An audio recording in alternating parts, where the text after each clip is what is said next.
Hi, my name is John Kim, and I'm a therapist who went through his own rebirth. I share my feelings and revelations. I believe in casual over clinical and with you instead of at you. I come unrehearsed on purpose because self help doesn't have to be so complicated. Lots of people asking me what to look for in a life coach or a therapist.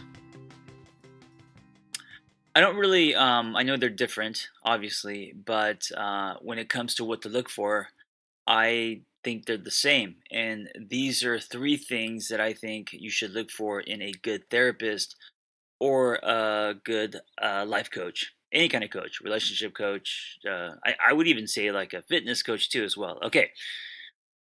And they may be a little bit abstract on purpose because I want to just tell you the obvious, right? So I think, well, first, I just want to say I think a lot of people think just because uh, your friend had a good experience with a coach or a therapist, that doesn't mean that that coach or therapist is going to be good for you.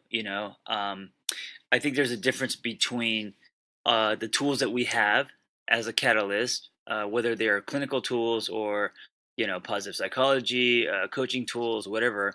Um, that's one part of the equation, and I think everyone has.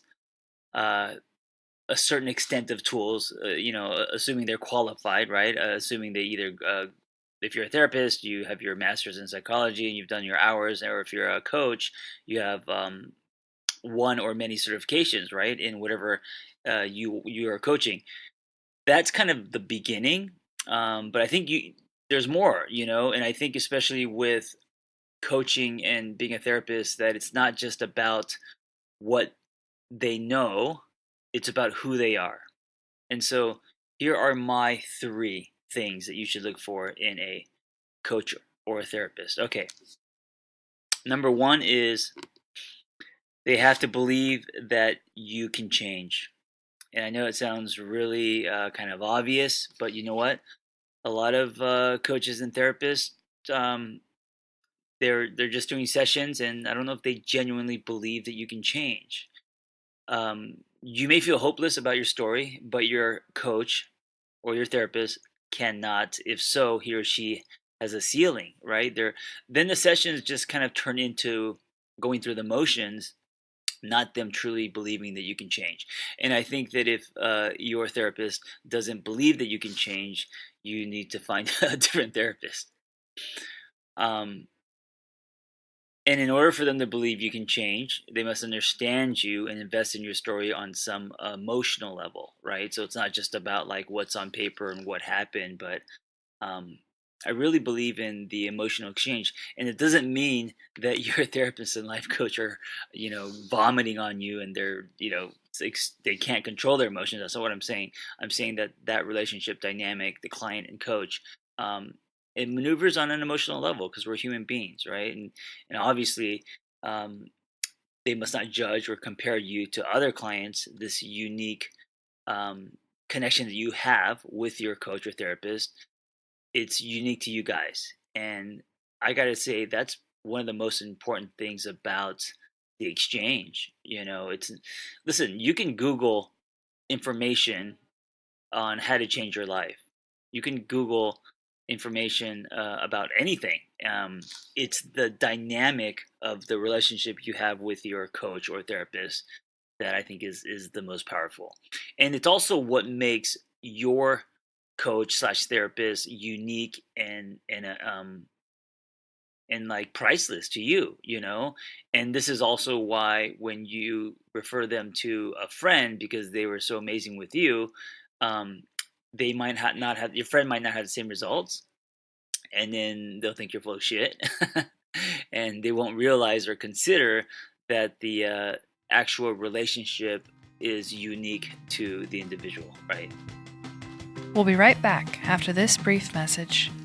If you're like me and you know you need to meditate, but you just can't get it into your daily life, I have the solution for you.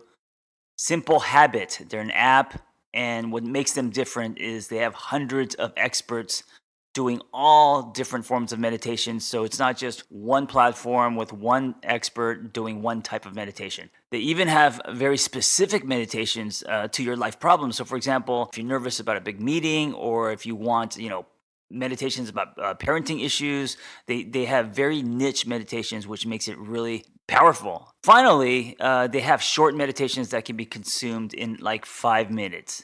So it's like what I do, right? In a shot glass, these guys do that for meditations, and I think that's what makes them very powerful and practical, and it's what's going to get you to thread it into your life. So go to simplehabit.com/angry and you will get 30% off their premium subscription.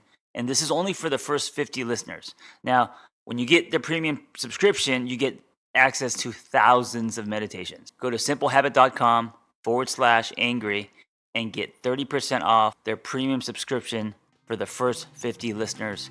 Go get your calm on. In my business, I think a lot of therapists see clients they don't believe can change. Therapists, like any other human, they experience burnout, and also a lot of therapists get used to the money, and they're just taking clients, and faces are changing, and that's about it. And it's important that therapists kind of um, check themselves and make sure that they are seeing clients that they really believe that they can help and change, and not just because it's a client and it's a dollar sign. All right, number two, I think your therapist or coach should have the kind of energy you aspire to obtain. Now, I'm not saying that um, because I definitely have my days. I try. I'm not perfect. I'm basically the do as I say, not as I do guy. um, the reason why I say this is because in my line of work, whether you're a therapist or a coach, there's a lot of burnout. And I think that we have a responsibility to do our best to take care of ourselves, so we're leading by example. And also, I mean, it's like would you see or hire a fitness coach who has horrible eating habits and is extremely overweight, or has the opposite, um, doesn't have the tools that you want to achieve, right? And so if you're a therapist and coach and your um, energy is negative, and you're just and they're out there, man. I Back in the day when I first started therapy 20 years ago or so, um, I've seen some shitty therapists, man. I've seen therapists that were unhappy, and they were just kind of like working out of their home, and they were just taking insurance and checking their phones, and just really, really and I didn't see them as they were mean people. Obviously, I just saw it as sad because over time, like any profession, you could just start going through the motions. Teachers can also fall in this category, doctors, right? Lawyers, whatever. And therapists are no different. So they should obtain that kind of energy. And I say energy because I want to keep it kind of wide. Um, they should have that kind of energy that you want to obtain, or there should be something about them, or the way that they live their life, that sets an example for you. But at the same time, no therapist, no life coach is perfect, and if they say they are, um, to me that's a red flag. We are human. We are all going through our shit. uh, Therapists have and coaches have their own issues and triggers and life transitions, and there's a lot of relationship coaches who are good at coaching other people with their relationships, but they're not that good at their own relationships, right? And that's just, it doesn't mean that they're not good at what they do, right? But they should definitely be trying to improve their lives as well, not just um, talking a lot of shit and preaching. All right, and then number three, I'm gonna say your therapist has to awaken something in you. So I think that revelations aren't enough. Your friends can give you revelations about yourself, and most seek therapy because a part of them feels dead. So through the therapeutic process, something has to be awakened in the client, and it doesn't matter how this is done. And I think this is where um, it depends on the therapist and how they work, right? And also who they are. And I believe it's less about her therapeutic approach and more about who she is. And I think the awakening happens through the collision of people being authentic. And this is why I really believe that whether you're a coach or a therapist, that you should show yourself. And many are going to disagree, especially in the clinic world. They're going to be like, "No, dude, you're nuts. We're not taught to show ourselves in therapy school. Um, you are damaging." I disagree. Now, by showing yourself, I don't mean to vomit on people. I don't mean to to make the session about you. Of course, I'm just talking about showing people who you are. Um, and I really believe that this awakening is what creates secondary change. That kind of like that change that's irreversible. Um, I know in my personal development journey, I've seen many therapists, and some were amazing, um, some were not. Some were not professional. Um, some didn't return my emails. I could tell some didn't even want to see me. I could tell. I felt judgment in some cases. Other therapists were amazing and life changing. And at the end of the day, I don't blame any of them as people. It's like you know what it's like. It's like teachers. There's some teachers that changed your life completely, and then there's just some teachers that you didn't get along with, and whatever, right? But all those teachers went and got their credentials, and they're teaching in their way. So it's more about fit and the unique energy of the coach or therapist.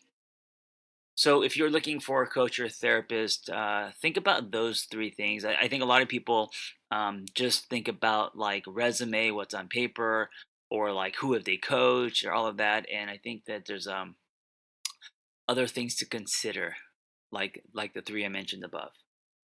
And finally, if you are seeing a coach or a therapist, um, congratulations, really. I think a lot of people talk a lot of shit about change, but they don't do anything.